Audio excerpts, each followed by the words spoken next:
ज़रूरत नहीं है आप सुनो, ज़रूरत नहीं है आप सुनो, मगर ये तो मैं बोलूँगा।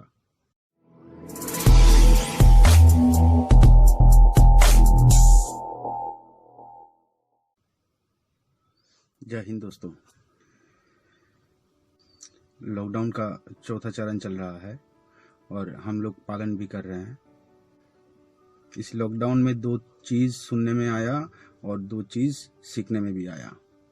एक है सेल्फ क्वारंटाइन और एक है आत्मनिर्भर। आत्मनिर्भर होना एक आदमी के लिए ज़रूरत है। क्वारंटाइन में क्या होता है, खुद अपने को अपने घर में, मगर मैं कोरोना का पेशेंट हूँ तो मुझे अपने घर के बाकी लोगों के साथ सेल्फ क्वारंटाइन में रहना होगा, जिससे मुझे तो होगा ही, साथ में और मेरे घर वालों को भी रिस्क होगा।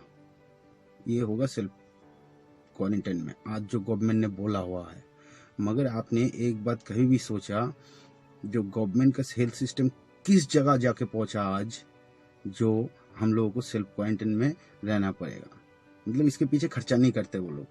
आज 20 लाख करोड़ मोदी सरकार ने दिया, किस लिए दिया? पूरा सिस्टम को थोड़ा रिलीफ देने के लिए।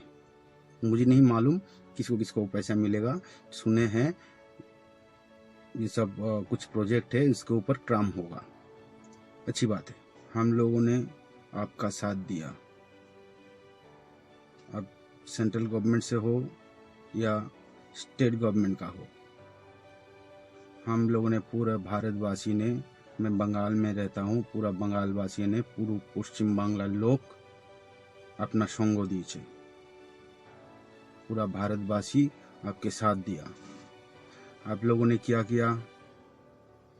हेल्थ सिस्टम खराब है, नहीं खराब होता तो आप लोग नहीं बोलते जो सेल्फ क्वारंटाइन में रहो। मतलब इस लॉकडाउन में दो चीज़ तो सुनने में आया, वो बात भी छोड़ दिए, मगर हेल्थ सिस्टम ने आप लोगों ने 12 बजा के रखा है, जिसका कारण है ये आज का ये सेल्फ क्वारंटाइन का हिसाब आपको देना पड़ रहा है लोगों के सामने आके। मगर असली बात कहाँ पर है? ये जो पैसा पीएम केयर फंड में आया, वो पैसा किधर गया? किस में लगा इतना पैसा? एक चीज़ तो सबको सोचना पड़ेगा, पिछले 2 महीने में हम लोग घर में रह के क्या कर लिया, अपना कितना बर्बाद किया और देश का कितना बर्बाद हुआ। और ये तो जरूर सोचना पड़ेगा। अब सोचोगे भी, आप सेल्फ क्वारंटाइन रहो और आत्मनिर्भर बनो। आत्मनिर्भर क्यों बनो? अच्छी बात है आत्मनिर्भर बनना।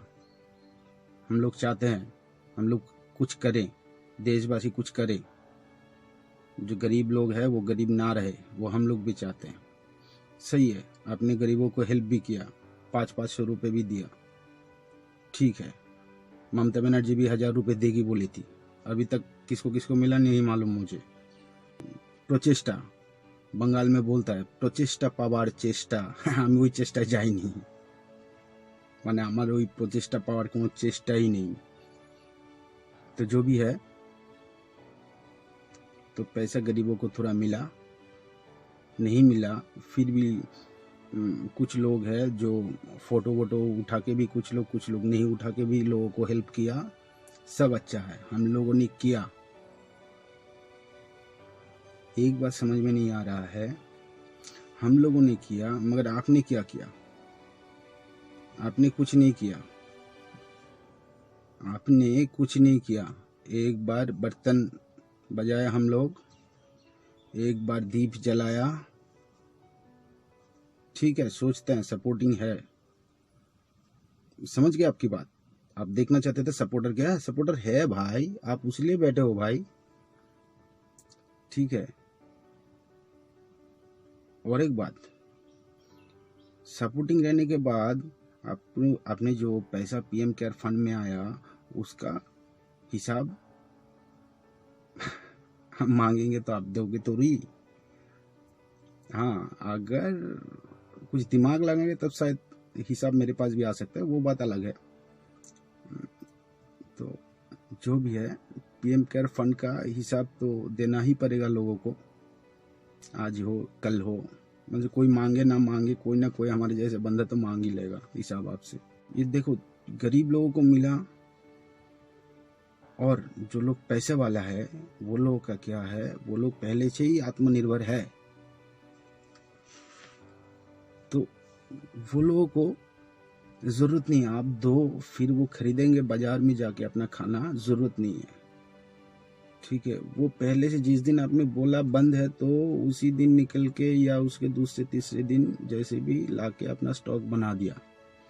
छोड़ दो, हम उनका पैसा है भाई, हम उसको भी नहीं जा रहे हैं। गरीबों ने, कुछ लोगों ने दिया, कुछ आप लोगों ने दिया, कुछ देशवासियों ने दिया, तो गरीबों को भी कुछ मिल गया। मगर पॉइंट तो है मिडिल क्लास वाले का, जिसने आपको बिठाया, মানে বাংলাতে বললে যারা আপনাকে বসিয়েছে, যেই বাঙালিরা আপনাকে বসিয়েছে, আমি তাদের কথা বলছি, মানে मिडिल क्लास फैमिली, जितने नेता है सब ने गेम खेला। क्यों मैं बात बता रहा हूँ आपको,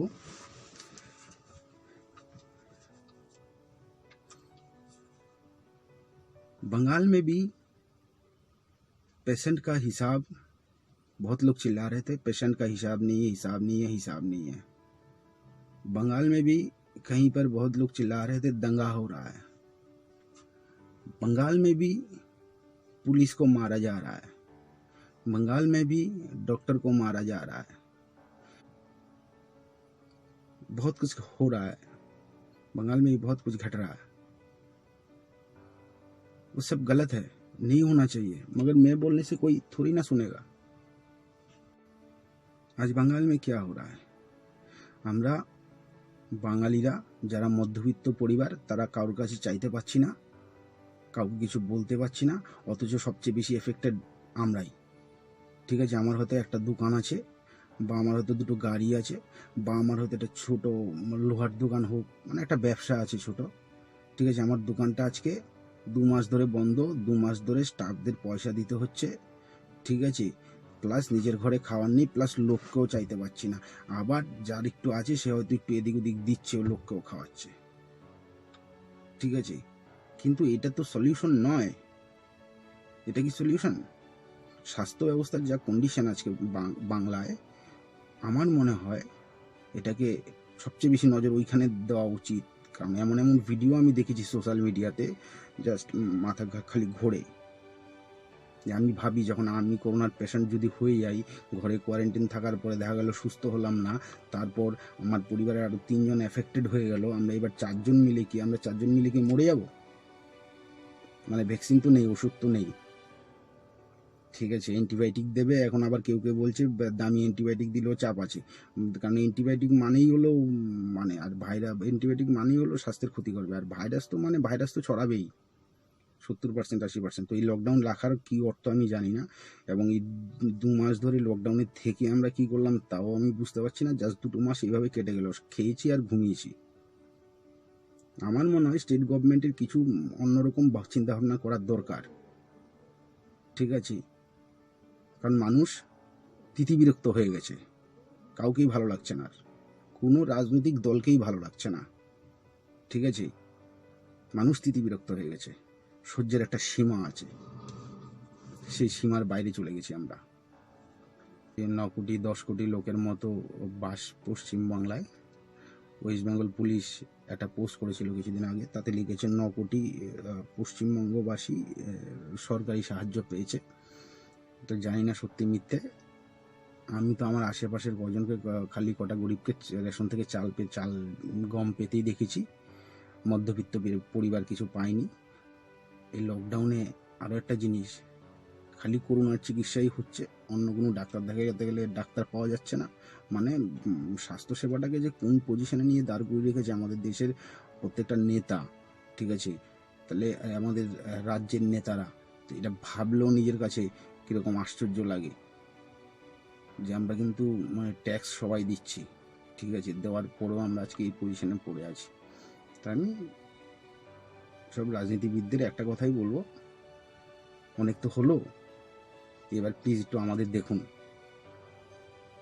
আমাদের বলতে আমি ওই গরিবদের চাল ডাল দেওয়ার কথা বলছি নয়, আমাদের সবাইকে দেখুন যে আমরা কি করে এর থেকে বেরোতে পারি, সেই হিসাবটা চিন্তা করুন। কি করে জিনিসটাকে ঠিক করা যাবে, কি করে আমি হাসপাতালের বেড বাড়াতে পারি, কি করে আমার হাসপাতালে ঠিকভাবে মাল্টি স্পেশালিটি বলছেন, মাল্টি স্পেশালিটি কি আছে? আমি তো কিছুই খুঁজে পাই না মাল্টি স্পেশালিটি। হ্যাঁ, কিছুই নেই বাংলায়, কিছুই পাইনি।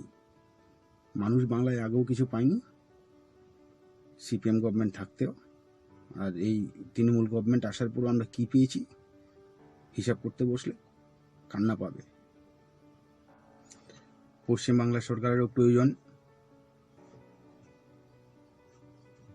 বাইরে যে লোকগুলি আটকে আছে তাদের প্রতি নজর দিয়ে তাদের কি করে ভারতবর্ষের প্রত্যেকটা প্রান্ত থেকে যেখানে যেই শ্রমিকরা আটকে আছে তারা কি করে আসতে পারে সেই ব্যবস্থাটা করা, জাতি ধর্ম নির্বিশেষে। কারণ বারবার ওই রকম মন্তব্য অনেকে করছে। আমরা চাই না ভারতবাসীর এরকম কিছু। ঠিক আছে, আমরা মানুষকে মানুষ হিসাবেই চিনি, আমরা মানুষকে মানুষ হিসাবেই জানতাম। ঠিক আছে, আমরা মানুষকে এই যে জাতি ধর্ম নিয়ে আলাদা করেছে এরা রাজনীতিবিদরা করেছে, আমরা করিনি, মানুষ করেনি। ঠিক আছে, দোষটা আপনাদের। ঠিক আছে, সুতরাং আমরা এটার দায় নেব না। আপনি ওদের ভালো করে কি করে আনতে হয়, ঠিক আছে, সেই ব্যবস্থাটা করুন। ঠিক আছে, বাইরের থেকে। এবং মধ্যবিত্ত পরিবার যারা রয়েছে তাদের কথাটা শুনুন। ঠিক আছে, কারণ মধ্যবিত্ত পরিবারই আপনাদের বসিয়ে রেখেছে ওই সিটগুলিতে, সেই সেন্ট্রাল গভর্নমেন্টই হোক আর স্টেট গভর্নমেন্টই হোক। ঠিক আছে, আমি একটা সাধারণ মানুষ হিসাবে, ঠিক আছে, আপনাকে আমি এই কথাটা বলবো যে আপনি চেষ্টা করুন যাতে আমাদের আর কোনো বিপদের সম্মুখীন না হতে হয়। মানুষ সব দেখছে, মানুষ সব বুঝতে পারছে কে কি করছে, কে বলছে আমি হিন্দু, কে বলছে আমি মুসলমান। আমার কোনো ধর্ম নেই, আমি মানুষ। আমার কোনো ধর্ম নেই, আমি মানুষ। না, আমার মনে হয় যে আমরা আরো ভালোভাবে বাঁচতে পারবো যদি আপনারা একটু সহযোগিতা করেন। এই দায়িত্বটা আমরা আপনাকে দিয়েছিলাম মুখ্যমন্ত্রী হিসাবে। আপনাকে দেখা উচিত কি হচ্ছে। আর বাংলায় যারা অশান্তি সৃষ্টির চেষ্টা করছে, সে যে দলেরই হোক, কোনো দল বলে কোনো ব্যাপার আসছে না এখানে, তাদেরকে বলবো এ করে লাভ নেই। মানুষ আপনাদের চিনে গেছে, মানুষ সব দেখছে। আপনি যাকে দলের লোক ভাবছেন সেই আপনার ভিডিওটা মার্কেটে ভাইরাল করছে। সুতরাং এখানে কেউ কারোর দল নেই, মানুষ মানুষের জন্যই রয়েছে। তো আপনারা অশান্তি করার চেষ্টা করবেন না। ঠিক আছে, খালি বললে হবে টাকা দিচ্ছে না, টাকা দিচ্ছে না, টাকা দিচ্ছে না। আরে টাকা যেটা দিচ্ছে সেটার তো ব্যবহার করা চাই ঠিকভাবে। আমরা যে টাকা সেন্ট্রাল থেকে পেয়েছি সেই টাকা দিয়ে কি একটা হাসপাতালও সুন্দর পজিশনে এসছে? সেই জায়গায় এসছে? আসেনি। এখনো প্রচুর কমপ্লেন রয়েছে। আপনারা চেষ্টা করুন কমসে কম আমরা একটু শান্তিতে থাকি, শান্তিতে বাঁচি, একটু খেয়ে থাকতে পারি, কি করে লকডাউনটা খোলা যায় সেই চিন্তাধারাটা করুন। কারণ মানুষ মানতে পারছে না। মানুষ তো দেখতে পাচ্ছি রাস্তায় বেরোলে লোকের লোক, কোথায় লোকাল লকডাউন, কি খুলছে, অর্ধেক দোকান খুলছে, অর্ধেক দোকান বন্ধ থাকছে, বোঝা যাচ্ছে না। সবাই তো ব্যবসা করতে পারছে না, কারণ ভিউটা ক্লিয়ার না।